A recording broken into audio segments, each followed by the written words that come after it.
Pai do Senhor, Pai do irmão. Senhor. Paz do Senhor, como é que vocês estão? Tudo bem? Sejam bem-vindos para mais um vídeo no canal. Hoje, continuando nosso estudo de Gênesis, vamos ler o capítulo 7. Isso, mas nós vamos fazer apenas uma passada rápida aqui. Eu vou dar uma passada rápida porque eu falo mais rápido que eles dois. Não filma isso não, gente. Daí, ó, é lá. Não, fala mesmo, fala, mamãe, fala. Fala mais rápido. Capítulo 5, versículo 26. Né? Viveu Matusalém depois que gerou a Lameque 782 anos e gerou filhos e filhas. Todos os dias de Matusalém foram 969 anos e morreu. Lameque teve... aí vou só dizer, dar uma passada rápida. Lameque teve um filho que foi Noé, e ele disse quando ele teve Noé: este nos consolará acerca das nossas obras e do trabalho das nossas mãos, os quais provêm da terra que o Senhor amaldiçoou. Lameque profetizou, né, na vida do filho. Viveu Lameque, depois que gerou a Noé, 595 anos, gerou filhos e filhas. Então ele teve mais filhos depois. Todos os dias de Lameque foram 777 anos e morreu. E era Noé da idade de 500 anos e gerou Noé a Sem, Cã e Jafé. Noé, como vocês sabem, ele é descendente de Enoque. Enoque teve Matusalém teve Lameque, Lameque teve Noé. Todos eles tiveram filhos e filhas, mas a terra estava corrompida. Você vê que Lameque teve outros filhos e filhas, e mesmo assim, só Noé que se manteve íntegro. Como nos dias de hoje, né? O Gabriel estava até falando sobre isso, bem pensado, né? Que é um típico dos dias de hoje, né? Dos dias de hoje. Porque nós cristãos estamos como Noé. Estamos fazendo... tínhamos que estar fazendo, né? A diferença. Nós tínhamos que ser diferentes como Noé foi na época dele. E a gente estava até conversando que Noé, ele devia ser a única pessoa do mundo, porque quando o Senhor foi destruir Sodoma e Gomorra, Abraão perguntou se tivessem 10, 15 justos, né? E o Senhor falou, as 5 justos, aí o Senhor falou, por amor desses 5 não destruirei Sodoma e Gomorra. Então, a gente entende com essa palavra que o Senhor não destruiria o mundo se não fosse só pessoas mais, entendeu? E tanto que o Senhor salvou aquele que ele achou que deveria salvar, ele e a família dele. Não sei se a família dele era também tão, né, boa assim, só que ganharam a benção por ser descendentes de Noé. Né? Exatamente. Mas é isso. A gente, nos dias de hoje, isso retrata a gente, que nós temos que fazer diferença, temos que ser diferentes. Noé tentou chamar o povo para entrar, mas o povo não quis. Então, tudo isso é uma alegoria, né?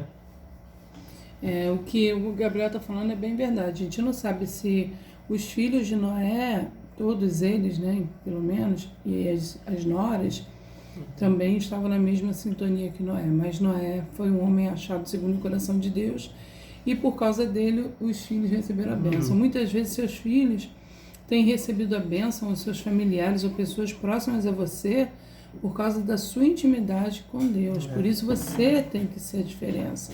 Você tem que fazer a diferença para você poder atrair a bênção para os seus filhos e para a sua família. Claro que a salvação é individual, mas as bênçãos decorrentes da obediência, elas podem acontecer, sim, na vida daqueles que estão ao teu redor, só por tua causa, pela tua oração, pela tua vida com Deus. Do mesmo jeito que a maldição também. A maldição também, mesma coisa, é verdade. O Gabriel está falando uma verdade, é exatamente assim que acontece. Então, gente, nós passamos então pelo Gênesis 5 apenas para falar sobre isso, sobre a genealogia. Aí Noé nasceu e depois no Gênesis 6, né, vem falando sobre os Néfilins, né? E a gente já falou sobre isso, mas a partir do versículo 5 de Gênesis 6, fala: viu o Senhor que era grande a maldade do homem na terra e que toda a imaginação dos pensamentos do seu coração era má continuamente. Então arrependeu-se o Senhor de haver feito o homem na terra, e isso lhe pesou no coração. E disse o Senhor: destruirei da face da terra o homem que criei, tanto o homem como o animal, os répteis e as aves do céu, porque me arrependo de os haver feito. Noé, porém, achou graça aos olhos do Senhor. Então Noé foi o único que o Senhor olhou e falou assim, não, ele eu vou salvar. Ele eu vou salvar.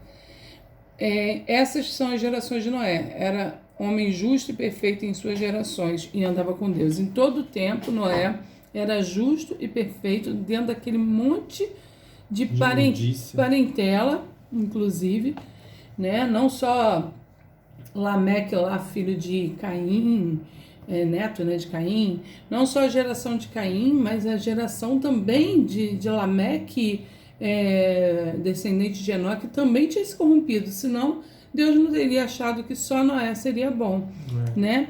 Então, dentro de uma geração perversa, de todos cometendo pecados, de todos fazendo tudo de errado, Noé se manteve íntegro. Então, gerou Noé 3 filhos, Sem, Cã e Jafé. Ele tinha 500 anos quando ele teve os filhos, né? A terra, porém, estava corrompida diante de Deus e cheia de violência. Viu Deus a terra e eis que estava corrompida, porque toda a carne havia corrompido o seu caminho sobre a terra. Todos. Toda a carne. Então disse Deus a Noé, o fim de toda a carne é chegado perante mim, porque a terra está cheia de violência dos homens. Eis que os destruirei juntamente com a terra. Faze para ti uma arca de madeira de gofer, farás compartimento na arca e as revestirás de betume por dentro e por fora. Então o Senhor escolheu que tipo de madeira seria feita a arca para poder suportar o tempo que ela ficaria na água, boiando. O Senhor explicou como que ele faria os compartimentos na arca e o revestimento também para mantê-la protegida. Claro que quem protegeu a arca o tempo todo foi Deus, mas o Senhor, ele ensinou uma estratégia. Dessa maneira a farás. O comprimento da arca será de tantos côvados, a sua largura, 50 e 30. Então, ele foi dando a medida, né? 300 côvados a largura, de 50 a altura de 30, né? Não, o comprimento de 300, a largura de 50 e a altura de 30. Obrigada, Miguel. Fará na arca uma janela e lhe dará 1 côvado de altura. Então, fez uma janela. A porta da arca porá no seu lado, ou seja, a porta seria do lado, fará com andares baixos, segundo e terceiro. Então, tinha um primeiro andar, o segundo e o terceiro andar. São 3 andares. Porque eis que eu trago o dilúvio sobre a terra para destruir de debaixo do céu toda a carne em que há espírito de vida. Tudo que há na terra expirará. Mas contigo estabelecerei o meu pacto. Entrarás na arca tu e contigo teus filhos, tua mulher e as mulheres de teus filhos. De tudo que vive de toda a carne, 2 de cada espécie fará entrar na arca para os conservares vivos contigo. Macho e fêmea serão. Das aves, segundo as suas espécies, do gado, segundo as suas espécies, de todo réptil da terra, segundo as suas espécies. 2 de cada espécie virão a ti para os conservares em vida.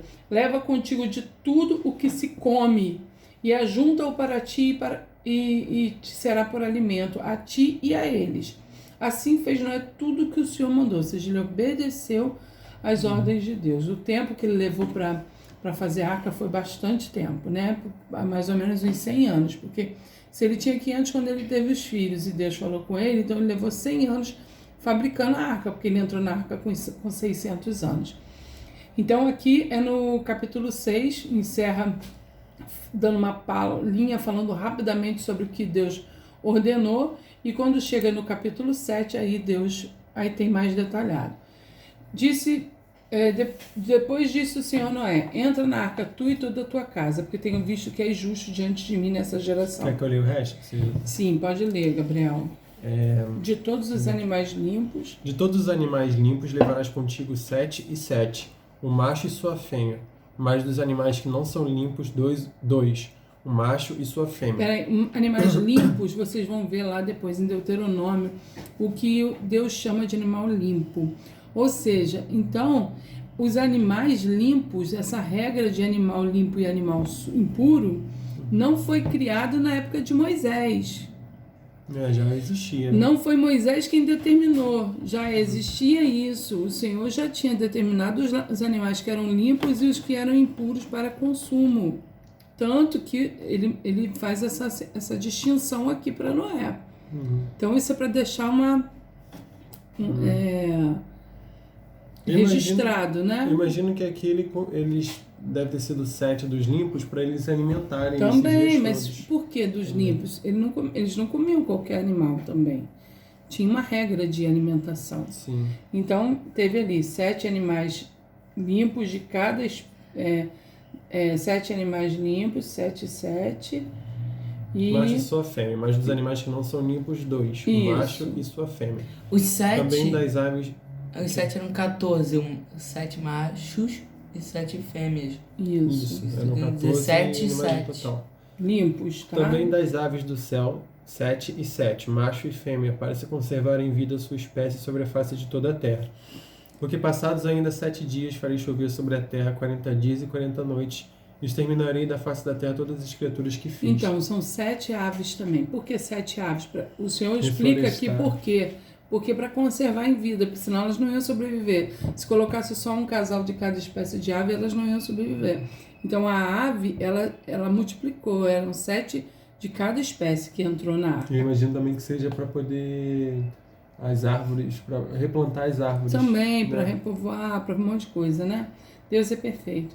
Sim, Depois, sim. ele fala que vai conservar, aí no versículo 4 ele fala: porque passado ainda 7 dias farei chover sobre a terra. Então Deus deu um prazo de 1 semana para os animais irem até Noé, entrarem na arca, Noé arrumar todos os animais dentro da arca, Noé colocar a comida toda dentro da arca, organizar tudo dentro da arca, para poder o Senhor fechar a arca pelo lado de fora. Então continua, Gabriel, 4. E Noé fez, Não, 4. porque passados ainda 7 dias farei chover sobre a terra 40 dias e 40 noites, e exterminarei da face da terra todas as criaturas que fiz. O 5 eu leio. Vai. Vai. E Noé fez segundo tudo que o Senhor lhe ordenara. Tinha Noé 600 anos de idade quando o dilúvio veio sobre a terra. 1.600 anos. Noé entrou na arca com seus filhos, sua mulher e as mulheres de seus filhos por causa das águas do dilúvio. Dos animais limpos e dos que não são limpos, das aves e de todo réptil sobre a terra, entraram 2 a 2 para junto de Noé na arca, macho e fêmea, como Deus ordenara a Noé. Então, olha só para poder mostrar. Eles entraram de 2 a 2. Não foi Noé que botou, eles entraram por conta própria.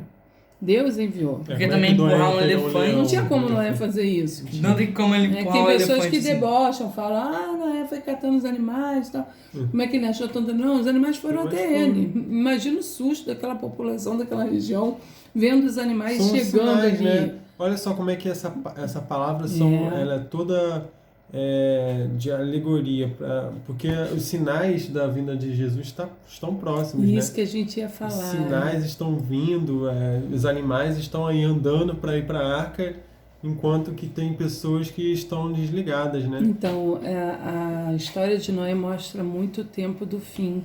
A porta vai se fechar. Sim. O Senhor deu um prazo, se vocês 7 porta dias para vir destruída. o dilúvio, 7 anos para a volta de Jesus. Depois que o povo de Deus for... Depois que o anticristo, né, apareceu. Não sei nesse período o arrebatamento quando exatamente vai acontecer. Mas diz que só serão arrebatados depois que todos souberem quem é o anticristo, todos conhecerem o anticristo. Isso, é bíblico. Então, Gabriel, no ano 600 da vida de Noé, lá no versículo 11. No ano 600 da vida de Noé, no mês segundo, nos 17 dias do mês, romperam-se todas as fontes do grande abismo e as janelas do céu se abriram. Então, gente, romperam todas as fontes do grande abismo. As pessoas falam, mas a ciência explica a chuva, a ciência explica. Mas explica agora isso aí, esse dilúvio. Explica essa quantidade de chuva absurda, de onde veio, como que foi formado. Aí ali o Senhor fala, romperam-se todas as fontes do grande abismo. O que é o grande abismo? É o cosmos. É o cosmos. Todas as fontes de água do cosmos foram rompidas e caíram sobre a Terra. O cosmos é o grande abismo, gente. Pensa comigo. Lá os planetas ficam todos lá, flutuando, né, no cosmos, né, no universo. E ali tem um grande abismo que não se sabe o que tem, nem para um lado, nem para o outro, nem para cima, nem para baixo. Ali é o grande abismo. Sim. O universo é um grande abismo. E dali veio a chuva. E o Espírito Santo, ali diz no Gênesis 1 que o Espírito Santo se movia sobre a face das águas. Das águas. Né? Então, essa água, ela não necessariamente, ela depende da gravidade. Até quando fala que ainda não tinha chovido sobre a terra, por isso subia um vapor da terra, a chuva não depende só do vapor da terra, né? A ciência explica, mas explica isso então. Romperam-se todas as fontes do grande abismo, e as janelas do céu se abriram. Que céu é esse? É o céu dos céus, todos os céus, né? Porque começou a cair chuva direto na terra, imagina. Cheguei a pensar que poderia ser quem fez, né? Quem falou, que Moisés, na hora de escrever, ele deve ter visto, ele deve ter anotado como o que ele achou. Não precisa as fontes, todas as fontes do grande abismo, pode ter sido isso também. Pode ser também, na hora da tradução, ter algo mais profundo nisso aqui. Toda vez que eu vejo uma palavra assim, eu acredito nisso, sabe? Mas eu acredito assim, como foi Deus quem falou para Moisés, foi Moisés quem escreveu os primeiros livros. Como foi Deus quem falou para ele, também pode, isso aí que você falou agora até me remeteu à parte dos animais limpos, né? Talvez ele tenha falado dos animais limpos de outra maneira para Noé. Talvez o animal limpo realmente tenha sido uma ordenança a partir de Moisés, porque foi Moisés quem escreveu. Então, se foi Moisés quem escreveu, então pode ter sido realmente isso. Mas, em relação a tudo que foi escrito, eu acredito que Deus estava mostrando a Moisés. Ele estava enxergando aquilo tudo. Porque como que ele não ia... isso também. Como é que ele ia fazer sem ver? Fico imaginando o Senhor falando, porque... Foi Deus quem falou com Moisés tinha uma intimidade tão grande com o Senhor. Acho que foi a pessoa que mais teve intimidade depois de Jesus. Ele ficou 40 dias e 40 noites no monte, né? O Senhor se mostrou... O Senhor falando para ele. A primeira, é a única pessoa que a gente vê na Bíblia que o Senhor se mostrou... De costas, né? Passou rapidamente. Glória. Olha a intimidade que Moisés tinha. Moisés chegou para Deus e pediu para vê-lo, e o Senhor atendeu. E ele ficou como, Miguel? Não, com o velhinho, rosto. Ficou com o cabelo branco, né, Gabriel? Barba branca. Ficou com o rosto reluzente. Reluzente por causa disso. Vocês veem como o Senhor amava Moisés, né? Como ele tinha intimidade grande com o Senhor. Exatamente. Incrível. Muito lindo. E aí, vamos lá. Nesse mesmo dia entrou Noé na arca. Juntamente com ele, e caiu a chuva sobre a terra 40 dias e 40 noites. Aí, olha só, gente. No ano 600 da vida de Noé, no mês segundo, ou seja, tipo fevereiro, aos 17 dias do mês, 17 de fevereiro, digamos que fosse assim, né? Romperam-se todas as fontes do grande abismo e as janelas do céu se abriram. E caiu chuva sobre a terra 40 dias e 40 noites. É bom você anotar aí, até a gente também vai anotar depois, que dia que caiu a chuva. A chuva caiu no mês segundo, aos 17 dias do mês, quando Noé tinha 600 anos, tá? No ano 600 da vida de Noé, ele tinha 600 cravados, 600 anos. No segundo mês, ou seja, ele tinha 600 anos e um mês, porque foi no segundo mês, então foi tipo assim, no segundo mês dos 600 anos dele, no dia 17 do mês. Então, você coloca lá, 600, quando Noé tinha 600 anos e um mês, caiu chuva sobre a terra. Aí aqui diz no versículo 12, e caiu chuva sobre a terra 40 dias e 40 noites. E nesse mesmo dia, né, no mesmo dia que caiu chuva sobre a terra, Noé entrou na arca e juntamente com ele seus filhos, né, sua mulher e as mulheres de seus filhos, e todo animal, toda espécie, todo gado, segundo a sua espécie, todo réptil que se arrasta sobre a terra, segundo a sua espécie, ave, pássaros de toda qualidade, entraram para junto de Noé na arca, 2 a 2 em toda a carne que havia espírito de vida. E os que entraram eram macho e fêmea de toda a carne, como Deus tinha ordenado. E o Senhor o fechou dentro. Deus foi e fechou pelo lado de fora a porta, fechou Noé com tudo que estava lá dentro. Aí veio o dilúvio durante 40 dias e as águas cresceram e levantaram a arca. Ou seja, 40 dias e 40 noites para levantar a arca. Não foram 40 dias e 40 noites só. 40 dias e 40 noites e veio o dilúvio sobre a terra 40 dias e 40 noites e as águas cresceram e levantaram a arca e ela se elevou por cima da terra. Foi aí que a arca começou a ir por cima das águas. Prevaleceram as águas e cresceram grandemente sobre a terra e a arca vagava sobre as águas. E as águas prevaleceram excessivamente sobre a terra e todos os altos montes que haviam debaixo do céu foram cobertos. Gente, ou seja, algumas pessoas isso. especulam, falam assim, mas não tinha monte, passou a ter monte depois do dilúvio. Não, tinha monte, está escrito Já aqui, tinha, já. Todos os altos montes que havia debaixo do céu foram cobertos. 15 côvados acima deles prevaleceram as águas e assim foram cobertos. 15 côvados, Nossa, algumas medida pessoas dizem que a medida de um côvado é Daqui pra cá. do cotovelo até a mão. Então, mais ou menos em 60 centímetros. Então, digamos, 15 côvados seria... Nossa, gente, imagina Eles isso. ficaram O monte mais alto. Seriam uns Ficou 900 15 metros, né? Acima. 15 Por côvados. aí. Não, quase chegando na camada. Por aí. Aí foi bastante, né? Isso que importa. 15 côvados. Pereceu Foi muito. e assim foram cobertos. Pereceu toda a carne que se movia sobre a terra, tanto ave como gado, animais selvagens, todo réptil que se arrasta sobre a terra e todo homem. Tudo que tinha fôlego de espírito de vida em suas narinas, tudo que havia na terra seca morreu.